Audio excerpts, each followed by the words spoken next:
इस वक्त मौजूद हैं दिल्ली के सिंघू बॉर्डर पर। अब आज हम आपको ये बताते हैं आखिरकार जिन कानूनों का विरोध हो रहा है वो कानून हैं क्या। हमारे साथ भारतीय राष्ट्रीय किसान उत्थान मंच के राष्ट्रीय महासचिव बलबीर सिंह मान हैं। आइए तो जानते हैं उनसे आखिरकार ये 3 कानून हैं क्या। जी नमस्कार। नमस्कार। सर, ये कानून हैं क्या जिनका विरोध हो रहा है? दरअसल ये तीनों कानून जो सरकार लेकर आई है अध्यादेश के रूप में और ये हड़बड़ी में पास किए हैं, इनमें एक कानून है खतरनाक, उसके साथ 2 कानून जोड़े गए हैं कि किसान उनमें उड़ जा रहे। और वो जो खतरनाक है ना, एक होर्डिंग की आज़ादी, मतलब जमाखोरी की, यानी कि स्टॉक की आज़ादी, लिमिट कैंसिल करना, जो कि आवश्यक वस्तु एक्ट में आता है, 55 में लागू किया था पुरानी सरकारों ने। उसमें क्या होती हैं, दालें होती हैं, सूखे अनाज होते हैं, सूखे सब्जियां होती हैं, प्याज वगैरह, लहसुन वगैरह और आलू वगैरह। वो एक खतरनाक है। उसके साथ में 2 को लपेटा गया है।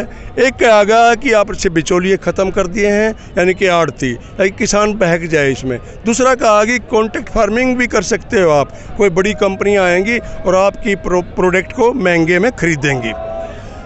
ये जो फ्री की बात करी गई है, फ्री मार्केटिंग की गई है कि कहीं भी बेच सकता है किसान।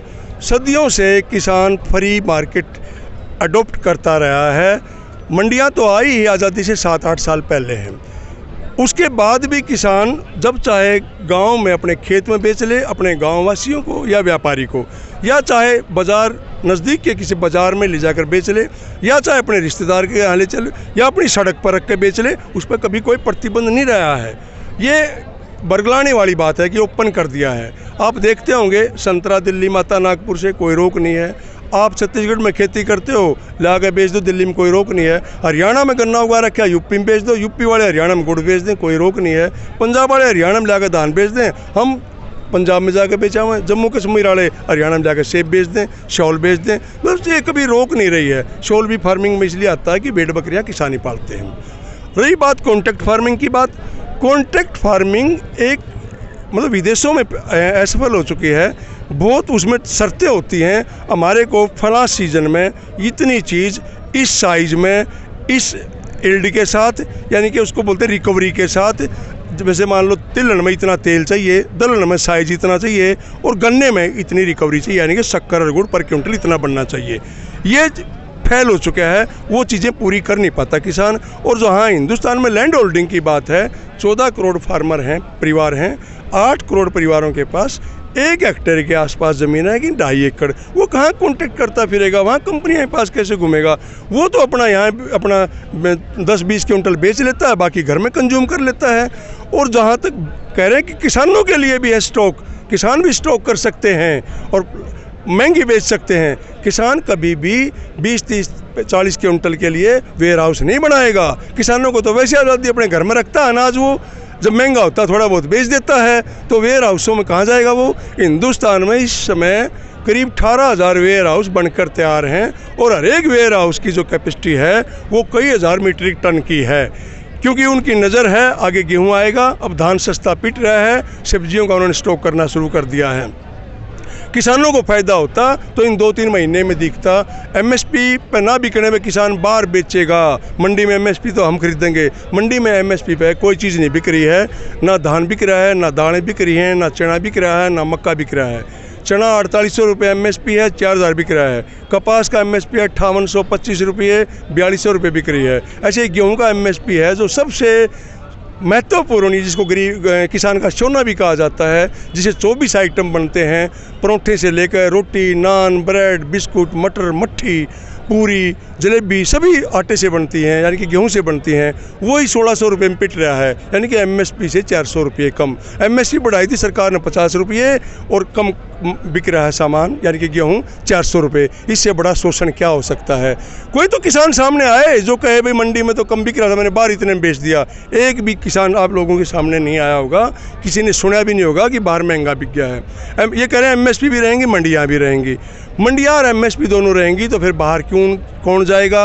और जब एमएसपी पर जी किसी को अनाज मिलता तो महंगा कौन खरीदेगा? जब एमएसपी पे कोई नहीं खरीद रहा है, आप शोरूम में जाइए, वहाँ कार मिलती है आपको 8 लाख की, तो आप बाहर 9 लाख की क्यों खरीदेंगे?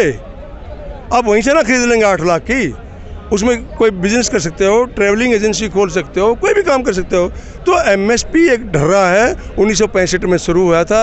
लाल बहादुर शास्त्री ने 20 अक्टूबर 1965 को पहली बार गेहूँ का एमएसपी तय किया था, करीब 57 रुपये। उसके बाद 3 साल बाद फिर धान का होया, उसके बाद दालों का, और ये 55 साल की यात्रा तय करके 23 अनाजों का ही एमएसपी तय है। जबकि किसान उगाता है दुनिया भर के फल, दुनिया भर की सब्जियाँ, मसाले, और अनाज में भी आ जाइए, जैसे अनाज में दालों में आ जाइए, राजमा का एमएसपी नहीं है, धनिया का एमएसपी नहीं है, देसी गेहूँ का एमएसपी नहीं है, बासमती चावल का एमएसपी नहीं है, गुड़ का एमएसपी नहीं है। तो ये बरगलाने वाली बातें हैं। अगर किसानों के हक में, किसानों के हक में, किसानों की ज़िंदगी बदल जाएगी। नो, सिर्फ व्यापारी के लिए, कॉरपोरेट घरानों के लिए ये तीनों बिल लाए गए हैं और ये विनाशकारी हैं, और ये किसानों का बेड़ा करेंगे। आम जनता करेंगे। आम जनता कैसे करेंगे?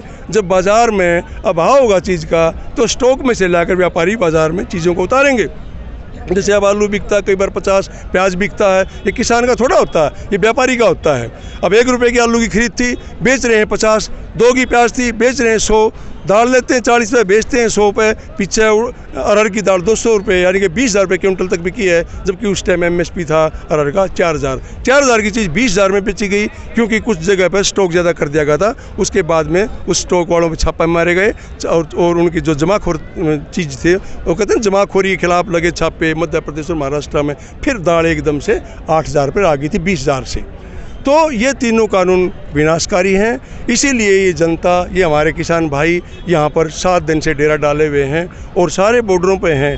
बात ये नहीं कौन से बॉर्डर पे कितने हैं, कौन से ज़िले के हैं, कौन से प्रांत के हैं सब किसान अपनी पीड़ा व्यक्त कर रहे हैं। कार्यालय में किसी के साथ अन्याय हो जाए, 2 कर्मचारी भी हड़ताल पा सकते हैं, 5 भी आ सकते हैं। ज़रूरी थोड़ा सारा ऑफिस आगे बैठेगा, ज़रूरी नहीं सर देसी किसान आएंगे। अब बॉर्डर पर हमारे किसान मरते हैं, किसानों के बच्चे मरते हैं, खासकर पंजाब हरियाणा के होते हैं। हमने कभी शिकायत नहीं की हमारे बेटों ने, अगर जी गुजरात से तो एक भी सैनिक नहीं है, हम नहीं लड़ेंगे। लड़ते हैं, मरते हैं, शहादत देते हैं। पिछले 25 साल में गुजरात में एक भी कैजुअलिटी, यानी कि एक भी कोई जवान मर के नहीं गया है। तो ऐसे कहना, जो कि कुछ वर्गल बयान दे रहे हैं, हरियाणा खट्टर ने दिया था, ये खालिस्तानों के चंगुल में फंस गए हैं, कभी कह रहा है हरियाणा का तो इसमें कोई है नहीं। अरे किसान किसान होता है भाई, वो कहीं का भी, इसमें हरियाणा पंजाब क्या है। तो ये 3 बिलों की कहानी है। ये तीनों बिल विनाशकारी हैं। इनमें बहुत कुछ चीज़ें छिपी हुई हैं जो क्लियर नहीं हैं, और ये किसानों का और आम जनता का, गरीब जनता का बेड़ा गर्क कर देंगे। ये हम वापस करवा कर रहेंगे,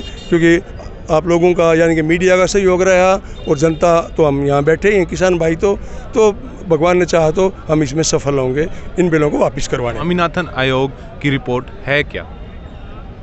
दरअसल एम.एस. स्वामीनाथन एक आदमी का नाम है। वो अधिकारी थे, 1971 में सरकार में आए, मतलब कृषि विभाग में उनकी पोस्टिंग हुई, और चलते चलते बात 2005-06 तक चली गई। 2006 में मनमोहन सिंह जी ने एम.एस. स्वामीनाथन को कॉल किया और कहा कि जाइए हिंदुस्तान के फार्मर्स के बीच गांवों में पता कीजिए उन पे कर्जा क्यों है, सुसाइड क्यों कर रहे हैं, उनके भले के लिए हम क्या कर सकते हैं।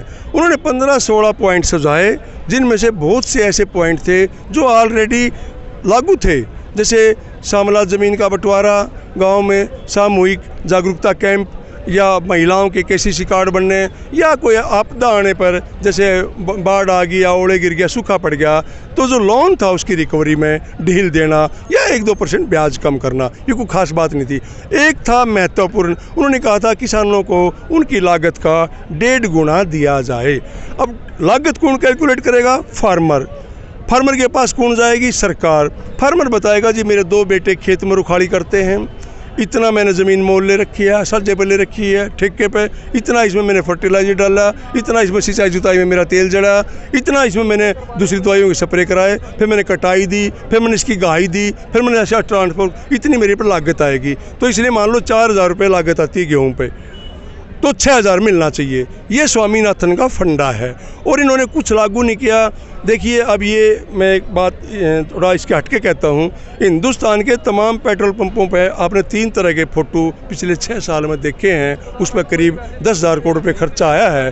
प्रधानमंत्री का झाड़ू पकड़े फ़ोटो, प्रधानमंत्री का गैस के सिलेंडर के साथ फ़ोटो, और प्रधानमंत्री का भी छिक्का ला रखा है, आजकल के को बीमारी आवा है, दिल्ली में बड़ा है, उसका फ़ोटो।